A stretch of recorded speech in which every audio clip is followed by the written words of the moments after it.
Hello everyone, आप सभी के लिए एक अपडेट है हमारा एआई की तरफ से। और एआई ने अपना जो है रिक्रूटमेंट, जो कि हमारा एयरपोर्ट ट्रैफिक कंट्रोल की जो पोस्ट है, इसकी रिक्रूटमेंट इन्होंने आउट कर दी है। मैं पिछले साल से बता रहा था आप लोग को कि इसकी रिक्रूटमेंट आने वाली है और मैंने इसके रिगार्डिंग क्या इसका एग्ज़ाम पैटर्न है, क्या कट ऑफ रहता है, क्या मेडिकल क्राइटेरिया रहता है, और सबसे जो इम्पॉर्टेंट चीज़ है वो कि लैटरल एंट्री वाले जो है वो एलिजिबल है या नहीं एलिजिबल है।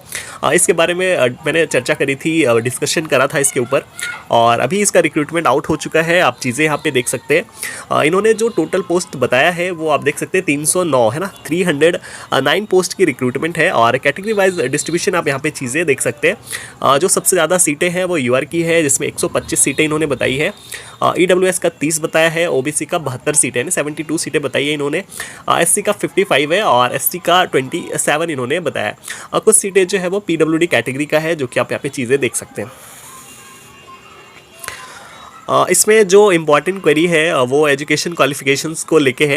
यहाँ पे इन्होंने जो चीज़ें बताई हैं आप उसको एक बार देख सकते हैं कि इन्होंने बोला कि फुल टाइम बैचलर डिग्री होना चाहिए, 3 साल का इन्होंने बोला हुआ है, उसमें फिजिक्स और मैथ जो है वो होना चाहिए। साथ में इन्होंने बोला है कि full time bachelor degree in engineering in any discipline, यानी कि अगर आपके पास बी टेक किसी भी डिसिप्लिन में है तो आप इस फॉर्म को फिलअप कर सकते हैं। इन्होंने इसमें जो इम्पॉर्टेंट चीज़ है वो है कि फिज़िक्स और मैथमेटिक्स जो है वो आपके है ना किसी एक सेमेस्टर में जो है वो होना चाहिए। इसके बाद इन्होंने जो चीज़ें बताई है वो बोला है कि इंग्लिश जो है वो 10th या 12th में जो है वो आपका होना चाहिए। ये भी यहाँ पे इन्होंने चीज़ें बताया है। ठीक है, उसके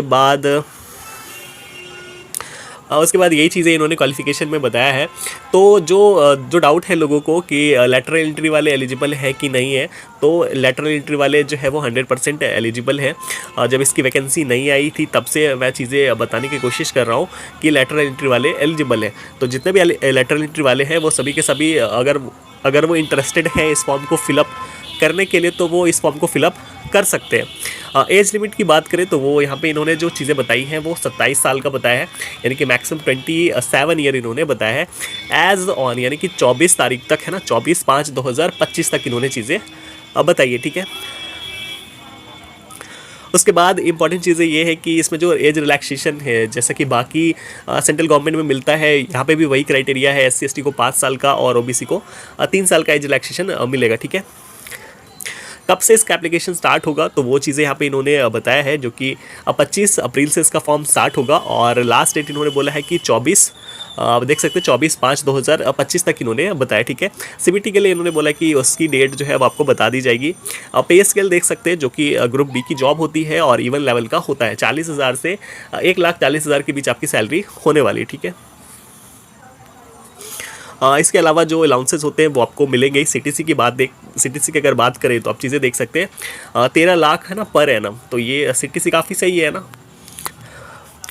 उसके बाद इसमें जो इम्पॉर्टेंट चीज़ है वो ये है कि अगर आप OBC से बिलोंग कर रहे हैं या फिर आप अगर आप EWS से है, तो इन दोनों का जो भी अगर आपको सर्टिफिकेट वगैरह बनवाना है तो उन्होंने जो फाइनेंशियल ईयर बताया है वो 2025 से 26 का इन्होंने बोला हुआ है। आप यहाँ पे चीज़ें पढ़ सकते हैं ना। तो यानी कि 1 अप्रैल के बाद का जो है वो आपको OBC जो है वो लगाना पड़ेगा, या फिर अगर आप EWS से है तो 1 अप्रैल के बाद का जो सर्टिफिकेट है वो आपको लगाना होगा। यहाँ पे सिलेक्शन प्रोसेस किस तरीके से होता है तो इसके बारे में चीज़ें बता दूं। इनका जो है वो CBT बेस्ड एग्ज़ाम होता है ना। CBT में आप क्वालिफाई करेंगे तो उसके बाद फिर इनका है ना वॉइस टेस्ट होता है, तो आपको वॉइस टेस्ट भी पास करना पड़ेगा और वॉइस टेस्ट पास करने के बाद आपको मेडिकल होता है, फिर इसके बाद आपकी ज्वाइनिंग हो जाती है। वॉइस टेस्ट जनरली जो है वो है ना चेक किया जाता है आपकी आवाज़ को कि कहीं आप तुतलाते तो नहीं है ना। तो इस तरीके की चीज़ें जो है वो टेस्ट करते हैं और टेस्ट करने के बाद आपका जो है वो है ना सिलेक्शन का जो प्रोसेस है वो पूरा होता है। उसके बाद मेडिकल एग्जामिनेशंस भी होते हैं। मेडिकल में ऐसा कुछ नहीं है कि जो लोग चश्मा लगाते हैं ना, बहुत सारे लोगों की क्वेरी होगी कि जो लोग चश्मा लगाते हैं क्या उनके लिए AI की वैकेंसी हम लोग भर सकते हैं कि नहीं भर सकते। तो बिल्कुल चश्मे वाले भी भर सकते हैं और ऐसा कोई ख़ास इसमें मेडिकल है नहीं कि बहुत डरने की ज़रूरत है। बस कोई सीरियस डिजीज़ आपके पास नहीं होना चाहिए। अगर कोई सीरियस डिजीज़ आपके पास नहीं है तो आप इस फॉर्म को डेफिनेटली फिल कर सकते हैं। ठीक है,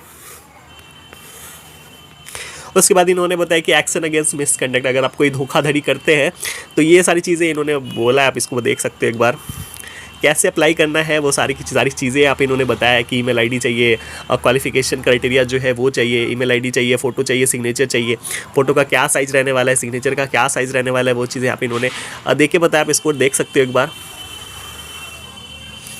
उसके बाद यहाँ पे कुछ खास चीज़ें है नहीं, है ना।